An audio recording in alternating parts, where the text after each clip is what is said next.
आज की computer class. आज का हमारा टॉपिक है टेस्टिंग। लास्ट टॉपिक बचा हुआ है लास्ट यूनिट का, टेस्टिंग। अब टेस्टिंग क्या है, पहले सीधे चलते हैं जो एसडीएलसी के फेजेस थे,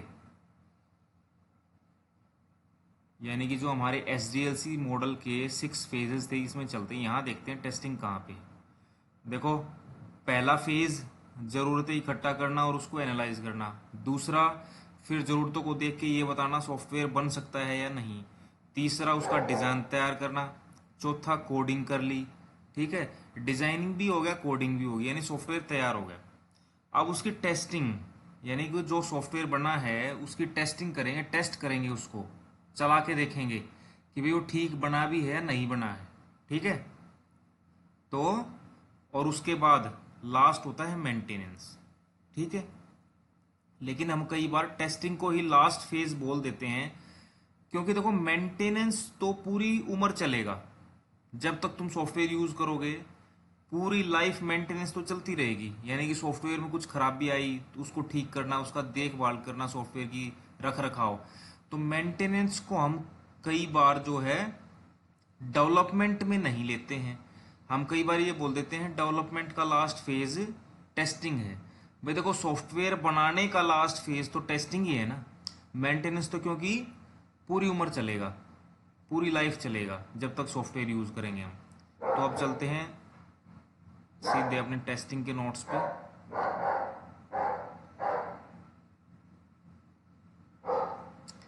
testing is the last phase of the software development life cycle.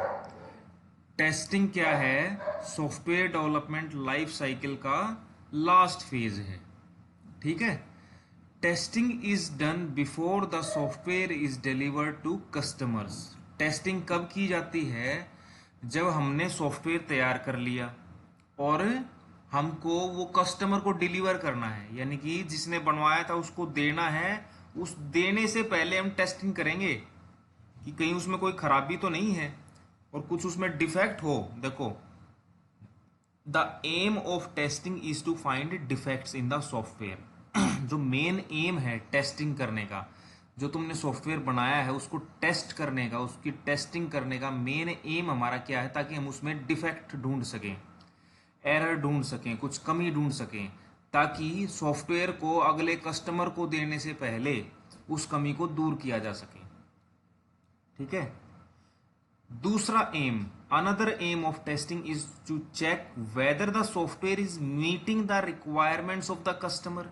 दूसरा एम क्या है टेस्टिंग का? ये देखना कि भाई जो सॉफ्टवेयर हमने बनाया है क्या वो उन जरूरतों को पूरा कर रहा है जो कस्टमर ने हमको बताई थी कि भाई मेरे को ऐसा सॉफ्टवेयर चाहिए। ठीक है, रिक्वायरमेंट्स, जरूरतें पूरी कर रहा है या नहीं। ठीक है, तो ये था टेस्टिंग के बारे में थोड़ी थ्योरी। अब चलते हैं टाइप्स ऑफ टेस्टिंग पे। टाइप्स ऑफ टेस्टिंग, सबसे पहली टेस्टिंग है यूनिट टेस्टिंग। देखो, तुम्हारा पूरा सिलेबस कैसे डिवाइडेड होता है? यूनिट्स में होता है ना, छोटी छोटी यूनिट्स में पूरा सिलेबस। इसी तरह जो हमारा सॉफ्टवेयर होता है वो भी कई भागों में बटा होता है। ठीक है, जैसे हमने एक चीज पढ़ी थी, लिंकर एंड लोडर। ठीक है, जैसे लिंकर में हमने क्या पढ़ा था कि भाई जो प्रोग्राम होता है, जो सॉफ्टवेयर होता है, वो हमारी मेमोरी में कई जगह टुकड़ों में सेव होता है। लिंकर उन सभी प्रोग्राम्स के टुकड़ों को, मॉड्यूल्स को लिंक कर देता है, जोड़ देता है। और लोडर क्या करता है? उन सभी जो जो हिस्से जुड़ गए उसको सेकेंडरी मेमोरी से प्राइमरी मेमोरी में लोड करवा देता है। ठीक है, अब उसको भूल जाओ, अब यूनिट टेस्टिंग पे आओ। इसी तरह सॉफ्टवेयर भी जो हम बनाते हैं वो कई हिस्सों में बनता है। जैसे आज मैंने उसका, अब ये मान के चलो तुम एक सॉफ्टवेयर है जो कि 5 हिस्सों में बनेगा, 5 पार्ट्स में बनेगा। आज मैंने उसका पहला पार्ट बना लिया। ठीक है, यानी कि उसकी एक छोटी सी यूनिट सॉफ्टवेयर की बना ली। ठीक है, एक हिस्सा बना लिया छोटा सा। उस अकेले हिस्से को टेस्ट करना जो हिस्सा अब तक बना है, पूरा सॉफ्टवेयर नहीं बना अभी तक, उस सॉफ्टवेयर का एक छोटा सा हिस्सा बना है, उसको सॉफ्टवेयर के हिस्से को टेस्ट करना कहलाता है यूनिट टेस्टिंग। यानी कि पार्ट्स को टेस्ट करना अलग अलग को, जैसे 5 पार्ट हैं एक सॉफ्टवेयर के छोटे छोटे, पांचों को अलग अलग टेस्ट करना यूनिट टेस्टिंग कहलाता है। ठीक है, अगर एग्जाम में आ जाए तो लिख दोगे ना। अब इसको सभी की डेफिनेशन अलग अलग लिखवाने की जरूरत नहीं है, बस दिमाग में रखो, एग्जाम में अलग से तो आएगा नहीं, अगर आ भी जाए तो लिख देना। यूनिट टेस्टिंग सॉफ्टवेयर के छोटे छोटे भागों को बना के अलग से टेस्ट करना कि वो भाग ठीक बना है या नहीं बना है। ठीक है, इंटीग्रेशन टेस्टिंग, देखो इंटीग्रेट करना होता है जोड़ना। अब जो वो 5 भाग हमने बना लिए छोटे छोटे, सबको अलग अलग टेस्ट भी कर लिया, सब सारे पार्ट्स अपने अपना काम कर रहे हैं ठीक से, सभी को टेस्ट कर लिया, अब उनको इंटीग्रेट कर देते हैं, जोड़ देते हैं, पूरा सॉफ्टवेयर तैयार कर देते हैं। ठीक है, पूरा सॉफ्टवेयर तैयार करने के बाद जो हम टेस्टिंग करेंगे उसको बोलते हैं इंटीग्रेशन टेस्टिंग। ठीक है, इसके जो 2 पार्ट होते हैं, बहुत इंटरेस्टिंग टॉपिक है, ब्लैक बॉक्स टेस्टिंग और व्हाइट बॉक्स टेस्टिंग, इसको बाद में पढ़ेंगे, अलग से टॉपिक है। अब चलो अल्फा टेस्टिंग। अब जैसे तुमने सॉफ्टवेयर बनाया है, ठीक है, ये मान के चलो कि तुमने सॉफ्टवेयर बनाया है, उस सॉफ्टवेयर को तुम खुद जब टेस्ट करोगे, यानी कि testing done by the developer itself, software बनाने वाले के द्वारा ही अपने सॉफ्टवेयर को टेस्ट करना कहलाता है अल्फा टेस्टिंग, यानी कि खुद टेस्ट करना। बीटा टेस्टिंग यानी कि जैसे तुमने सॉफ्टवेयर बनाया है, अपने दोस्तों से उसको टेस्ट करवाना कि भाई इसको चला के देखो, ये सॉफ्टवेयर मैंने बनाया है, ताकि अगर ठीक हो तो फिर मैं इसको आगे कस्टमर को दे दूं। ठीक है, वो होता है बीटा टेस्टिंग। ठीक है, थर्ड एक्सेप्टेंस टेस्टिंग, यानी कि जब कस्टमर को तुम वो सॉफ्टवेयर दोगे कि लो जी आपका सॉफ्टवेयर तैयार है, तो कस्टमर को सामने बिठा के कस्टमर के हाथों से उस सॉफ्टवेयर को टेस्ट करवाना। ठीक है, जैसे दुकानदार कई बार बोलते हैं ना कि जी अभी इस सामान को अभी चेक कर लो, बाद में मैं वापस नहीं लूंगा, तो इसी तरीके से एक्सेप्टेंस, एक्सेप्ट यानी कि जब कस्टमर एक्सेप्ट करेगा तो वो खुद जो चला के देखेगा सॉफ्टवेयर को, ताकि वो तुमको बोले कि ठीक है भाई जैसा मैंने सॉफ्टवेयर बनाया था वैसा ही बना है, ये मेरे को सॉफ्टवेयर दे दो, ये तुम्हारी पेमेंट ले लो। ठीक है, एक्सेप्टेंस। अल्फा यानी खुद, बीटा यानी अपने जानकारों से, एक्सेप्टेंस यानी कस्टमर द्वारा टेस्टिंग। ठीक है, अब चलते हैं लास्ट जो हमारा टॉपिक है, black box testing and white box testing. यहाँ पे तुम देखो मैंने 2 डब्बे बनाए हैं, एक है ब्लैक बॉक्स, ठीक है, एक है व्हाइट बॉक्स। ठीक है, देखो ये ब्लैक बॉक्स है, यानी कि मान के चलो एक काले कलर का डब्बा है। ठीक है, ब्लैक कलर का डब्बा है। अब देखो ब्लैक कलर का डब्बा हो गया तो हमको उस डब्बे के अंदर कुछ नहीं देखेगा कि इस डब्बे के अंदर क्या है, लेकिन अगर ट्रांसपेरेंट है, ठीक है, व्हाइट बॉक्स है ट्रांसपेरेंट, यानी कि हम ये देख सकते हैं डब्बे के रखे रखे इसके अंदर क्या है। ठीक है, तो दिमाग में ये लेके चलना है कि ब्लैक बॉक्स के अंदर हम कुछ नहीं देख पा रहे कि बक्से के अंदर क्या है, और व्हाइट बॉक्स के अंदर हम देख पा रहे हैं ट्रांसपेरेंट है कि अंदर क्या है। ठीक है, अब चलते हैं थ्योरी पे। Black box testing is done without the knowledge of the internal structure of the software. ठीक है, ब्लैक बॉक्स टेस्टिंग किस टाइप से की जाती है, without the knowledge of internal structure, यानी कि हमको इंटरनल स्ट्रक्चर से कुछ मतलब नहीं है कि इसके अंदर क्या है।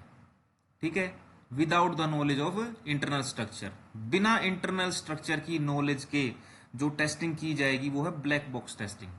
और ठीक इसका उल्टा, with the knowledge of internal structure, अगर हमको इसके इंटरनल स्ट्रक्चर का पता है, उसके बारे में ज्ञान है, तो वो क्या होगी, व्हाइट बॉक्स टेस्टिंग।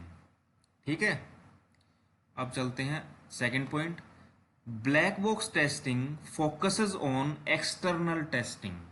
जो ये ब्लैक बॉक्स होता है, ब्लैक बॉक्स टेस्टिंग होती है, उसमें हम किस पे ध्यान देते हैं, इंटरनल पे तो ध्यान देते ही नहीं, एक्सटर्नल पे। ठीक है, यानी कि इनपुट में क्या आ रहा है। ठीक है, देखो यहां से इनपुट दिया, ठीक है, अंदर क्या हुआ हमको कुछ लेना देना नहीं क्योंकि ये ब्लैक बॉक्स है, और फिर हमको क्या दिखाई देगा, जो आउटपुट में आया, यानी कि बीच में क्या हुआ वो नहीं दिखाई देगा, क्या दिया क्या मिला। ठीक है, तो ब्लैक बॉक्स की फोकस यानी कि ब्लैक बॉक्स टेस्टिंग का मेन जो फोकस को क्या बोलते हैं, ध्यान के अंदर जो रहता है वो क्या रहता है, एक्सटर्नल टेस्टिंग, बाहरी टेस्टिंग। अंदर से कोई मतलब नहीं है, जो बाहर बाहर का टेस्ट करना है।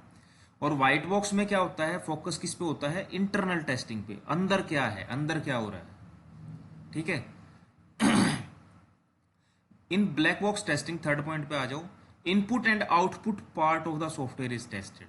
ठीक है, ब्लैक बॉक्स में अंदर से कुछ मतलब नहीं है, इनपुट और आउटपुट सिर्फ हम टेस्ट करते हैं। व्हाइट बॉक्स टेस्टिंग में हम क्या करते हैं, इनपुट आउटपुट से कोई मतलब नहीं है, अंदर जो चीज है असली इंटरनल स्ट्रक्चर, वो क्या होता है, कोडिंग, कोडिंग पार्ट को टेस्ट करते हैं व्हाइट बॉक्स में। ब्लैक बॉक्स में क्या होता है, ब्लैक बॉक्स टेस्टिंग का दूसरा नाम क्या है, फंक्शनल टेस्टिंग। ठीक है, फंक्शनल टेस्टिंग क्यों है, क्योंकि ब्लैक बॉक्स में हम ये देखते हैं कि सॉफ्टवेयर जो है फंक्शन कैसे कर रहा है। ठीक है, ब्लैक बॉक्स में क्योंकि हमको अंदर से कुछ मतलब नहीं होता, बाहर से इनपुट क्या आई, अंदर क्या हुआ, हमको कोई मतलब नहीं है, और बाहर क्या निकला, यानी कि फंक्शन कैसे किया सॉफ्टवेयर ने, उस इसलिए इसको फंक्शनल टेस्टिंग भी बोलते हैं। व्हाइट बॉक्स को क्या बोल देते हैं हम, ग्लास बॉक्स। जैसे ग्लास बॉक्स होता है शीशे का बक्सा, जिसके अंदर भी हमको दिखता है। ठीक है, लास्ट पॉइंट, ब्लैक बॉक्स जो टेस्टिंग है वो अमूमन किसके द्वारा की जाती है, कस्टमर के द्वारा। ठीक है, और व्हाइट बॉक्स टेस्टिंग किसके द्वारा की जाती है, डेवलपर, यानी कि जो बना रहा है। देखो, अब जो कस्टमर है उसको कुछ मतलब नहीं है कि भाई इस डब्बे के अंदर क्या है, वो तो सिर्फ ये देखेगा भाई मैं क्या इनपुट दे रहा हूँ सॉफ्टवेयर को, सॉफ्टवेयर मेरे को क्या आउटपुट दे रहा है, यानी कि मेरा काम कर रहा है, नहीं, उसको अंदर से कोई मतलब नहीं है। इसीलिए ब्लैक बॉक्स टेस्टिंग कौन करता है, कस्टमर। और white box testing internal structure की, इंटरनल स्ट्रक्चर की टेस्टिंग तो वही कर सकता है जिसको इंटरनल स्ट्रक्चर की नॉलेज होगी। नॉलेज किसको होगी, डेवलपर को, जिसने बनाया है सॉफ्टवेयर। ठीक है, तो ये था तुम्हारा 10th का सिलेबस, जिसका हमने आज दी एंड कर दिया है। रिटर्न वर्क खत्म हो गया है तुम्हारा। लास्ट यूनिट थे, 8 यूनिट हैं, ये 8th यूनिट तुम्हारी खत्म होगी लास्ट। ये इसके 8th यूनिट के क्वेश्चन हैं, एक एक क्वेश्चन आता है इसमें से। जैसे कि 17 में कौन सा आया है, डायग्राम बनाना है एसडीएलसी फेजेस का, और उनके बारे में एक एक लाइन लिख देनी। 18 में ब्लैक बॉक्स और वाइट बॉक्स टेस्टिंग आ गया। 19 में फिर ए सेट में आया सॉफ्टवेयर इंजीनियरिंग क्या होता है, डेफिनेशन हमने देखी हुई है। एक ये आउट ऑफ सिलेबस आया हुआ है, लेकिन इसको भी तुम लिख सकते हो अगर मैं एक बार बता दूं तो। Explain the role of system analyst. देखो, सिस्टम एनालिस्ट वो आदमी है जो कि सिस्टम को यानी कि कंप्यूटर को एनालाइज करेगा, एनालिस्ट। ठीक है, एनालाइज करना होता है डीप स्टडी करना, गहन अध्ययन करना। ठीक है, तो उसका होता है एनालिसिस करना। जैसे हमने एसडीएलसी में जो फर्स्ट फेज था, रिक्वायरमेंट गैदरिंग एंड एनालिसिस।